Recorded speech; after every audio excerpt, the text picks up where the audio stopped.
وقتی که حقیقتو خوب میدونم واسه گفتن اون هر لحظه باید بتونم. چرا باید نخونم؟ چرا باید نخونم؟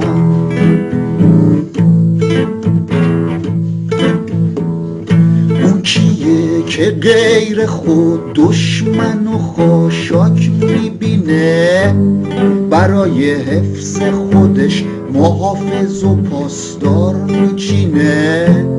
عاشق تفنگه و میایسته رژه میبینه، میایسته رژه میبینه.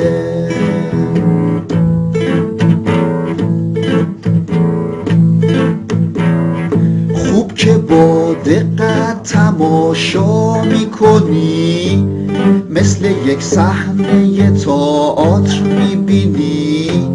مردمو فریب میدن تو مهمونی، مردمو فریب میدن تو مهمونی. حالا بازم تو میخواهی بشینی تو تموم عمر خود هر لحظه بازی ببینی. حالا بازم تو میخواهی بشینی تو تموم